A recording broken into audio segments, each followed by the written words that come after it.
बहुत ही खूबसूरत नंदनवन जंगल की है। वहाँ के सब पक्षी एक दूसरे के साथ मिलजुल कर रहते थे। उसी जंगल में रानो चिड़िया अपनी माँ के साथ रहती थी। मामा जी, आज जंगल में मेला लगा है। आप मुझे कुछ पैसे दे दें, मुझे अपने दोस्तों के साथ मिलकर मेला देखने जाना है। मैं आपके लिए भी कुछ जरूरत की चीजें लेती आऊंगी। आपको पता है ना मामा जी कि मुझे मेला देखने का कितना शौक है। आज तो मैं अपने दोस्तों के साथ जरूर जाऊंगी। मेले की बात सुनकर रानो चिड़िया की माँ सरस्वती उसे समझाने लगती है। रानो बेटा, मैं तो कहती हूँ आप मेला देखने ना जाओ। आपको नहीं पता, मेले में अक्सर चोर डाकू भी आ जाते हैं। वो सब पक्षियों से पैसे और कीमती सामान छीन कर ले जाते हैं। वहाँ आपकी जान को भी खतरा हो सकता है। इसलिए मेरी बात मानो बेटी और मेला देखने मत जाओ। अगर जरूरत की कोई चीज चाहिए तो नदी के पास वाले बाजार से ले आओ। नहीं मामा, मुझे तो मेले में ही जाना है। झूले तो सिर्फ मेले में ही लगते हैं और मुझे झूला झूलने का बहुत शौक है। और वैसे भी मेरे सब दोस्त जा रहे हैं। मैं जल्दी से जाऊंगी और जल्दी से झूला लेकर घर वापस आ जाऊंगी। रानो बेटी, आप मेरी बात क्यों नहीं मान रही? पिछली बार जो मेला लगा उसमें बहुत सारे शिकारी चील आए थे। वो पक्षियों से गहने और पैसे लूट कर ले गए थे। मामा जी, मुझे जाना है, मेले में ही जाना है मुझे। मैं किसी शिकारी चील से नहीं डरती। ऐसा कुछ नहीं होगा मामा जी। और अगर कोई शिकारी चील आ भी गया तो मैं जल्दी जल्दी से अपने घर आ जाऊंगी।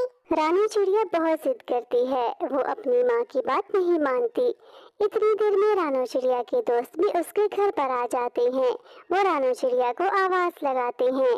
रानो चिड़िया, जल्दी आओ, मेला देखने जाना है कि नहीं? मुझसे तो अब और सब्र नहीं होता। अपने दोस्तों की आवाज सुनकर रानो चिड़िया घर के बाहर आ जाती है। वो अपनी माँ की बात को सुनी अनसुनी कर देती है। रानो, चलो ना, जल्दी से चलो। अब आज तो मैं बहुत खुश हूँ। आज हम मेले से पानी पूरी खाएंगे और झूले भी झूलेंगे। आज तो खूब मजा आएगा। हाँ हाँ, चलो जल्दी से, वरना माँ मुझे जाने नहीं देगी। फिर रानो चिड़िया अपने दोस्तों के साथ मेला देखने चली जाती है। अरे अरे, देखो तो इतने सारे बड़े बड़े झूले। और वो देखो, आज कालू कौवे ने पानी पूरी का ठेला भी लगाया है। दोस्तों, मुझे तो ये सब देखकर बहुत मजा आ रहा है। मैं तो कहती हूँ ऐसा मेला हर 2 महीने बाद लगना चाहिए। चलो हम सब उस बड़े झूले पर झूला लेते हैं। नहीं नहीं रानो, मैं तो कहती हूँ पहले हम कुछ खा लेते हैं, क्योंकि मुझे तो बहुत ज्यादा भूख लगी हुई है। और कालू अंकल की पानी पूरी देखकर तो मेरे मुंह से पानी टपकने लगा है। फिर वो सब कालू कौवे के ठेले पर जाते हैं और एक एक प्लेट पानी पूरी लेकर मजे मजे से खाने लगते हैं। वाह कालू भैया, ये पानी पूरी तो बहुत स्वादिष्ट है। इसे खाकर तो मेरा मन ही खुश हो गया है। हाँ राना, सच में तुम सही कह रही हो। इतने मजे की खट्टी मीठी पानी पूरी। यम यम यम यम। फिर सब पक्षी पानी पूरी खाकर मेले में लगे एक बड़े झूले के पास चले जाते हैं। झूले वाले अंकल, हम सब तो झूला झूलना चाहते हैं। इस बड़े झूले पर बैठने के आप कितने पैसे ले रहे हैं? बच्चों, मेरा झूला बहुत बड़ा है। एक चिड़िया पक्षी का 100 रुपया लेता हूँ मैं। अरे अंकल, ये झूले तो बहुत महंगे हैं। हमारे पास तो इतने पैसे ही नहीं। लेकिन हम तो झूला झूलने ही आए थे। आपने तो बहुत ज्यादा पैसे बता दिए हमें। लेकिन बच्चों देखो तो, इस पूरे मेले में इतना बड़ा झूला और किसी के पास भी नहीं है। बड़े झूले में बैठोगे तो पैसे भी तो ज्यादा ही लगेंगे ना। रानो चिड़िया और उसके दोस्त अभी झूले में बैठे भी नहीं थे कि वहाँ पर अचानक से लुटेरे चील आ जाते हैं। लुटेरे चीलों को देखकर वो सब दोस्त बहुत डर जाते हैं। भागो रानो चिड़िया, लाडो चिड़िया, भागो, मेले में लुटेरे चील आ गए हैं। लुटेरे चील पूरे मेले में लूटपाट करके बहुत सारा सामान इकट्ठा कर लेते हैं। तभी एक लुटेरा चील रानो चिड़िया के पास आ जाता है। अरे छोटी चिड़िया, मैं लुटेरा चील हूँ। तुम्हारे पास जितने भी गहने और पैसे हैं सब मुझे दे दो। लुटेरे डाकू चील, जाओ किसी और पक्षी से सामान लूटो। मैं तो तुमसे नहीं डरती और मैं तुम्हें अपने पैसे और गहने तो बिल्कुल भी नहीं देने वाली। ए चिड़िया, ज्यादा चूचा ना करो, वरना मैं तुम्हारा खून पी जाऊंगा। चुपचाप देती हो सब कुछ, या मैं अपनी बड़ी चोंच से तुम्हारी गर्दन पकड़ूं। लुटेरे चील की ये बात सुनकर रानो चिड़िया घबरा जाती है और वो जल्दी से गहने और अपने पैसे चील को दे देती है। तभी अचानक आसमान से बादल गरजने लगते हैं और तेज बारिश आ जाती है। ये क्या, इतनी तेज बारिश, मुझे जल्दी से ये माल लेकर यहाँ से जाना पड़ेगा। ये कहकर वो चील वहाँ से तेज तेज जाने ही लगता है कि वो मेले में लगे एक बड़े झूले से टकराकर नीचे गिर जाता है। उसके सभी दोस्त उसे ऐसे ही छोड़कर वहाँ से भाग जाते हैं। चील को तो बुरी तरह से चोट लग जाती है। अरे देखो, इस चील को बहुत ज्यादा चोट लगी है। हमें इसे बचाना चाहिए दोस्तों, नहीं तो ये बारिश के पानी में फंसकर मर जाएगा। फिर रानू चिड़िया अपने दोस्तों के साथ मिलकर उस शिकारी चील को अपने घर पर ले आती है। वो सब मिलकर उस चील की मरहम पट्टी करते हैं और उसका खूब ख्याल रखते हैं। फिर थोड़ी ही देर में चील को होश आ जाता है। चिड़िया, तुम कितनी अच्छी हो, तुमने मेरी जान बचा ली। मैं तो तुमसे तुम्हारी चीजें लूट रहा था और एक तुम हो कि तुम मुझे अपने घर पर ले आई। मैं अब कसम खाता हूँ कि मैं जिंदगी में कभी भी लूटपाट नहीं करूँगा। मुझे मेरे किए की सजा मिल गई है। तुम मुझे माफ कर दो, क्योंकि मैं तुम सबको नुकसान पहुँचाने की सोच रहा था। उस शिकारी लुटेरे चील को अपनी गलती का एहसास हो चुका था। वो सब बुरे काम छोड़कर अच्छा चील बन जाता है और खुशी खुशी सब पक्षियों के साथ मिलकर रहने लगता है। प्यारे बच्चों, इस वीडियो को लाइक करें, अपने दोस्तों के साथ शेयर करें और चैनल को सब्सक्राइब करें। Thank you. मुझे छोड़ दो, मेरे बच्चे भूखे हैं। मैं अपने बच्चों के लिए खाना लेने आई थी और तुमने मुझे पकड़ लिया है। ये कहानी दौलतपुर जंगल की है, जहाँ हर रोज बारिश हो रही थी। पक्षी इस बारिश की वजह से कठिनाइयों का सामना कर रहे थे। वही काले कौवे का बेटा जग्गू रो रहा था। मम्मा मम्मा, मुझे भूख लगी है, मुझे कुछ खाने को दे मम्मा। जग्गू, चुप करके सो जाओ, देख नहीं रहे हो बाहर कितनी तेज बारिश हो रही है। अब हम भोजन लेने नहीं जा सकते। मम्मा, मैं क्या करूं, मुझे भूखे पेट नींद नहीं आ रही। जग्गू के बच्चे, एक बार बोला है ना चुप करके सो जाओ, भोजन नहीं है। तुम्हारी समझ में नहीं आती मेरी बात। गौरी, तुम इसे क्यों डांट रही हो? बेचारा 3 दिन से भूखा है और ऊपर से तुम डांट डपट किए जा रही हो। कालू जी, मुझे तो लगता है आपको भोजन लेने बाहर जाना ही पड़ेगा। जग्गू भूखा है, जाएं और इसके लिए भोजन लेकर आएं। गौरी, कल मैं भोजन लेने गया था। जंगल में तो हर तरफ पानी ही पानी है। जंगल में तो कहीं भी भोजन का नामो निशान तक नहीं। कालू जी, मैं जानती थी आप यही बहाना बनाओगे। मैं अपने बच्चे को और तड़पता हुआ नहीं देख सकती। मैं जा रही हूँ भोजन ढूंढने। गौरी मेरी सुंदर पत्नी, फिर जरा ध्यान से जाना, बाहर भूखे चील भी शिकार की तलाश में होंगे। तो क्या करूं, चील के डर से ना जाऊं, मरूं या जीऊं, मुझे अपने बेटे के लिए जाना तो पड़ेगा। गौरी कभी अपनी जान की परवाह न करते हुए तेज बारिश में निकल पड़ती है। दूसरी तरफ रानू चिड़िया के बच्चे भी भूख से तड़प रहे थे। मम्मा जी, ये देखिए, कुकू को क्या हुआ? कुकू चक्कर खाकर गिर गया है। अरे अब मैं क्या करूं? मेरे बच्चे भूखे हैं। अगर मैंने जल्दी ही इनको भोजन ना दिया तो इनकी मौत भी हो सकती है। नहीं, मैं ऐसा नहीं होने दे सकती। रानू चिड़िया कुकू के मुंह में बारिश का पानी डालती है। कुकू उठकर बैठ जाता है। कुकू, मेरे बेटे, अब आपकी तबीयत कैसी है?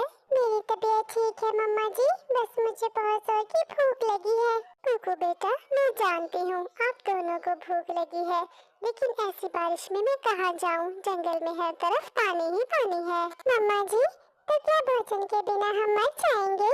नहीं गुड़िया बेटी, मैं ऐसा नहीं होने दूंगी। आप दोनों भाई बहन घर में रहना, मैं भोजन ढूंढने जाती हूँ। फिर रानू चिड़िया अपने घर से भोजन ढूंढने निकल पड़ती है। रास्ते में एक भूखा चील रानू चिड़िया को पकड़ लेता है। हो गया मेरे भोजन का इंतजाम। कितने दिनों से इस बारिश की वजह से मैं भूखा था, लेकिन आज शिकार खुद चलकर मेरे पास आ गया है। छोड़ दो, भगवान के लिए मुझे छोड़ दो। मेरे 2 छोटे बच्चे भूख से निडाल हैं। मैं उनके लिए भोजन ढूंढने आई हूँ। चुप, एकदम चुप। तुझे छोड़ दिया तो मैं भूख से मर जाऊंगा। उसी समय भोजन ढूंढती हुई गौरी कभी भी वहाँ आ निकलती है। वो रानू चिड़िया को चील के जंगल में फंसा हुआ देख लेती है। बाप रे बाप, चील ने तो रानू चिड़िया को पकड़ लिया है। रानू भी मेरी तरह अपने बच्चों के लिए दाना लेने ही आई होगी और इस जालिम चील ने उसे पकड़ लिया है। गौरी कभी झट से एक मोटी लकड़ी लेकर चील के सर पर वार करती है। चील गौरी कभी के वार को सहन नहीं कर पाता और वही बेहोश होकर गिर जाता है। फिर गौरी कभी और रानू चिड़िया फौरन वहाँ से भाग जाती हैं। रानू चिड़िया, तुम ठीक तो हो ना? हाँ गौरी बहन, अभी तो मैं ठीक हूँ, लेकिन अगर आप समय पर न आती तो आज मैं जेल का खाना बन जाती। आपका शुक्रिया गौरी बहन, आपका ये एहसान मैं मरते दम तक नहीं भूलूंगी। आपने मेरी जान बचाकर मेरे बच्चों पर उपकार किया है। चलो रानो, अब तुम मेरी इतनी भी तारीफ ना करो। हाय देखो तो रानो, मैं तो अपने जग्गू के लिए भोजन लेने आई थी। गौरी बहन, भोजन लेने तो मैं भी आई हूँ। चलो हम दोनों साथ में मिलकर भोजन ढूंढते हैं। थोड़ी देर उड़ने के बाद रानो चिड़िया गौरी को रोकती है। गौरी बहन, ये देखें, यहाँ इंसानों के टेंट लगे हुए हैं। मुझे विश्वास है हमें खाने के लिए यहाँ से जरूर कुछ न कुछ मिलेगा।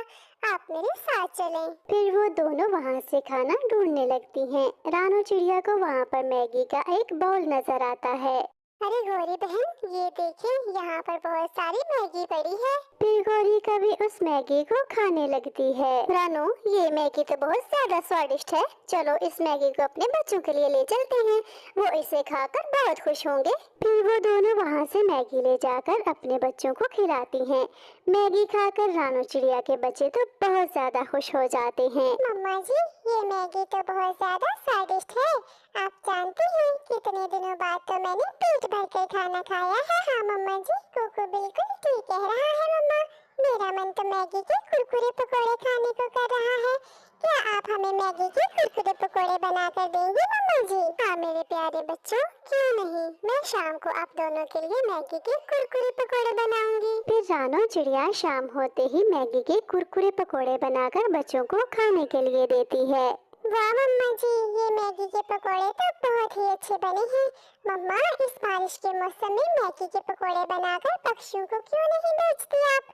मुझे विश्वास है मम्मा कि ये पकोड़े सभी पक्षियों को बहुत पसंद आएंगे और इस तरह से आपकी अच्छी कमाई भी हो जाएगी। अपनी बेटी की बात सुनकर रानो चिड़िया बहुत खुश हो जाती है। हाँ गुड़िया बेटी, वैसे ये आइडिया तो बहुत अच्छा है। मैं ऐसे करती हूँ, जंगल में मैगी के कुरकुरे पकोड़े बनाकर बेचूंगी और खूब सारे पैसे कमाऊंगी। फिर रानो चिड़िया जंगल में मैगी के कुरकुरे पकोड़े बनाकर बेचने लगती है। वो पकोड़े बनाकर पकोड़ों की आवाज लगाती है। पकोड़े ले लो पकोड़े, कुरकुरे कुरकुरे पकोड़े, पकोड़े ले लो पकोड़े। जो एक बार खाएगा वो बार बार आएगा। पकोड़े ले लो, पकोड़े ले लो।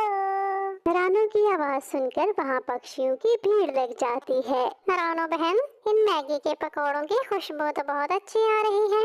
जरा एक प्लेट लगाना तो सही, हम भी तो चख कर देखें कि ये मैगी के पकोड़े आखिर कैसे होते हैं। जी तोते भैया, मैं अभी आपके लिए गर्मा गर्म पकोड़ों की प्लेट लगाती हूँ। फिर मैगी के पकोड़े खाकर मिठू तोता उनकी खूब तारीफ करता है।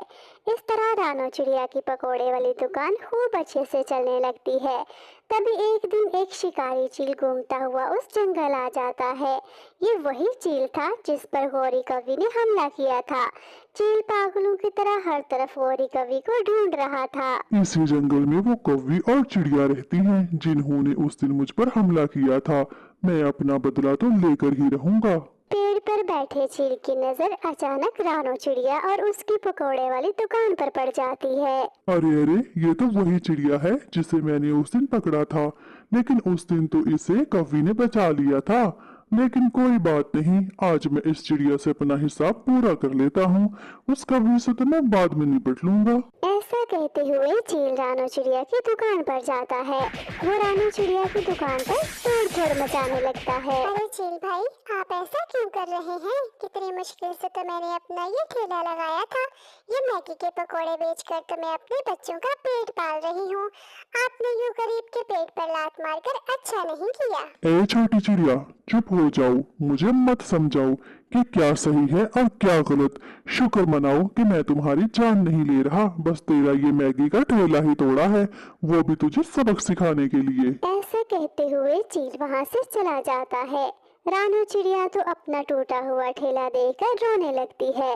तभी वहाँ पर गौरी कवि आ जाती है। अरे अरे रानो, क्या हुआ? तुम इस तरह से क्यों रो रही हो? और ये तुम्हारा ठेला किसने तोड़ा है? मुझे जल्दी से बताओ। फिर रानो चिड़िया दुखी मन के साथ गौरी कवि को सारी बात बताती है, जिसे सुनकर गौरी कवि को बहुत गुस्सा आता है। रानो, उस चील की इतनी हिम्मत है कि उसने तुम्हारा मैगी पकोड़े वाला ठेला तोड़ दिया। रानो, मैं इसे ऐसे नहीं जाने दूंगी। इसे इसकी गलती की सजा तो मैं जरूर दूंगी। तुम इस तरह से हिम्मत न हारो। ये कहकर गौरी कवि और रानो चिड़िया जंगल के सभी पक्षियों को इकट्ठा कर लेती हैं और उस चील के सारे जुल्मों के बारे में बताती हैं। रानो चिड़िया उन सब पक्षियों से बात करती है। पक्षियों, आज उसने मेरा ठेला तोड़ा है, कल को आप सबको भी नुकसान पहुंचा सकता है, इसलिए हम उस चील के सामने घुटने तो नहीं टेक सकते। मेरे पास एक प्लान है जिसमें आप सबको मेरी मदद करनी होगी। फिर रानो चिड़िया सब पक्षियों को अपना प्लान बताती है, जिसे सुनकर वो सब रानो चिड़िया का साथ देने के लिए तैयार हो जाते हैं। अगले दिन वो चील गौरी कवि को ढूंढता हुआ फिर से जंगल में आता है। तभी वो चील गौरी कवि को नदी से पानी पीते हुए देख लेता है। जैसे ही चील गौरी कवि पर हमला करने लगता है, वो तो रानो चिड़िया के बिछाए हुए जाल में झट से फंस जाता है। बचाओ बचाओ, कोई मुझे बचाओ, मुझे इस जाल से बाहर निकालो, वरना मैं तुम सबको छोड़ूंगा नहीं। जालिम चील, अब भूल जाओ कि तुम कभी इस जाल से बाहर निकल पाओगे। ये तुम्हें तुम्हारे गलत कर्मों की सजा मिल रही है। इस तरह वो चील उस जाल में हमेशा के लिए कैद हो जाता है। वहीं रानो चिड़िया मैगी के कुरकुरे पकोड़े बना बना कर सारे जंगल के पक्षियों को बेचती है और खूब सारे पैसे कमाकर अपने बच्चों को अच्छे से पालने लगती है। प्यारे बच्चों, इस वीडियो को लाइक करें, अपने दोस्तों के साथ शेयर करें और चैनल को सब्सक्राइब करें।